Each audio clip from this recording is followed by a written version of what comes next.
अस्सलामुअलैकुम फ्रेंड्स, आप मेरे चैनल पर पहली बार आए हैं तो मेरे चैनल को ज्यादा से ज्यादा सब्सक्राइब करें, लाइक शेयर और कमेंट करें। सब्सक्राइब करके प्लीज मुझे सपोर्ट करें। 19वीं पुतली। रूपरेखा नामक 19वीं पुतली ने जो कथा सुनाई वह इस प्रकार है। राजा विक्रमादित्य के दरबार में लोग अपनी समस्याएं लेकर न्याय के लिए तो आते ही थे, कभी कभी उन प्रश्नों को लेकर भी उपस्थित होते थे जिनका कोई समाधान उन्हें नहीं सूझता था। विक्रम उन प्रश्नों का ऐसा सटीक हल निकालते थे कि प्रश्नकर्ता पुरुष संतुष्ट हो जाता था।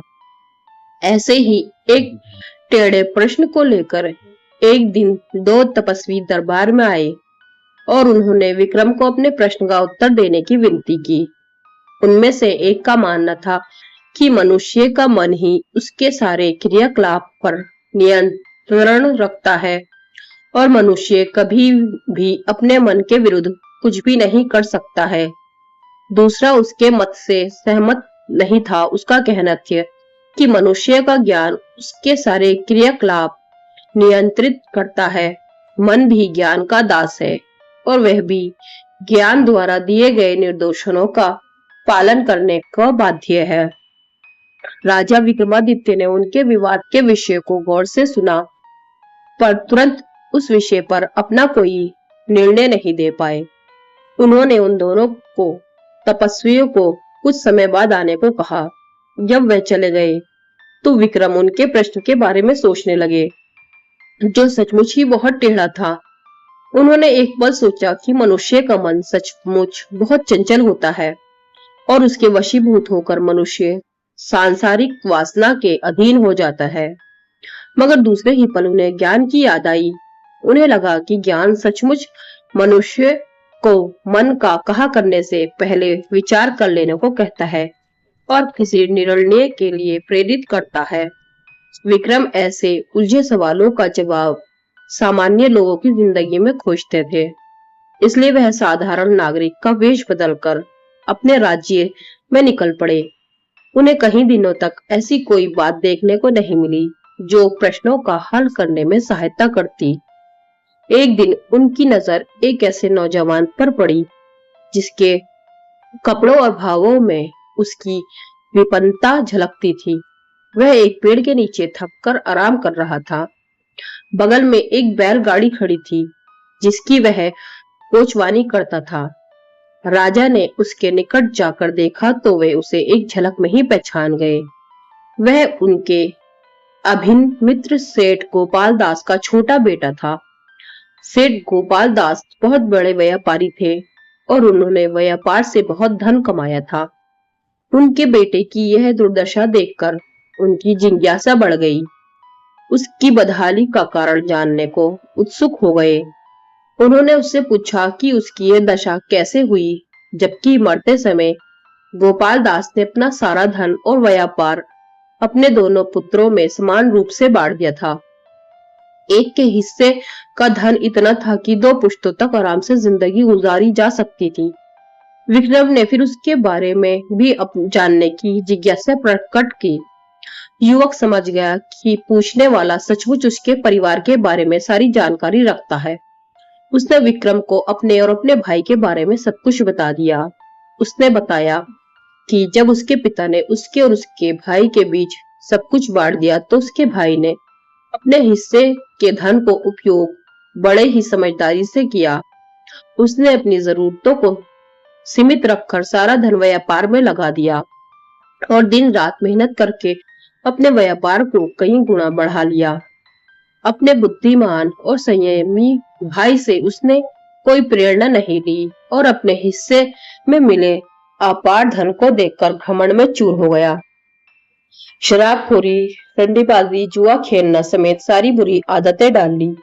ये सारी आदतें उसके धन के भंडार के तेजी से खोखला करने लगी। बड़े भाई ने समय रहते उसे चेत जाने को कहा, लेकिन उसकी बातें उसे विष समान प्रतीत होती। ये बुरी आदतें उसे बहुत तेजी से बर्बादी की तरफ ले गई और एक वर्ष के अंदर वह कंगाल हो गया। वह अपने नगर के एक संपन्न और प्रतिष्ठित सेठ का पुत्र था, इसलिए उसकी बदहाली का सब उपहास करने लगे। इधर भूखे मरने की नौबत, उधर शर्म से मुंह छुपाने की जगह नहीं। उसका जीना दुभर हो गया। अपने नगर में मजदूर की हैसियत से गुजारा करना उसे असंभव लगा, तो वहां से दूर चला आया। मेहनत मजदूरी करके अब अपना पेट भरता है तथा अपने भविष्य के लिए भी कुछ करने की सोचता है। धन जब उसके पास प्रचुर मात्रा में था, तो मन की चंचलता पर वह अंकुश नहीं लगा सका। धर्म बर्बाद हो जाने पर उसे समृद्धि आई और ठोकरें खाने के बाद अपनी भूल का एहसास हुआ। जब राजा ने पूछा कि वह धन आने पर फिर से मन का करेगा, तो उसने कहा कि जमाने की ठोकरों ने उसे सच्चा ज्ञान दे दिया है और अब उस ज्ञान के बल पर वह अपने मन को वश में रख सकता है। विक्रम ने तब जाकर उसे अपना असली परिचय दिया तथा उसे कई स्वर्ण मुद्राएं देकर होशियारी से व्यापार करने की सलाह दी। उन्होंने उसे भरोसा दिलाया कि लगनशीलता उसे फिर पहले वाले समृद्धि वापस दिला देगी। उससे विदा लेकर वह अपने महल लौट आए, क्योंकि अब उनके पास उन तपस्वियों के विवाद का समाधान था। कुछ समय बाद उनके दरबार में वह दोनों तपस्वी समाधान की इच्छा के लिए हाजिर हुए। विक्रम ने उन्हें कहा कि मनुष्य के शरीर पर उसका मन बार बार नियंत्रण करने की चेष्टा करता है, पर ज्ञान के बल पर विवेकशील मनुष्य मन को अपने पर हावी नहीं होने देता है। मन और ज्ञान में अन्योन्याश्रय संबंध है तथा दोनों का अपना अपना महत्व है। जो पूरी तरह अपने मन के वश में हो जाता है, उसका सर्वनाश अवश्य भवी है। मन अगर रथ है तो ज्ञान सारथी, बिना सारथी रथ अधूरा है। उन्होंने सेठ पुत्र के साथ जो हुआ घटा उन्हें विस्तार पूर्वक बताया, तो उनके मन में कोई संशय न रहा। उन तपस्वियों ने उन्हें एक चमत्कारी खड़िया दिया, जिससे बनाई गई तस्वीरों रात में सजीव हो सकती थी और उनका वार्तालाप भी सुना जा सकता था। विक्रम ने कुछ तस्वीरें बनाकर खड़िया की सत्यता जानने की कोशिश की, तो सचमुच खड़िया में वह गुण था।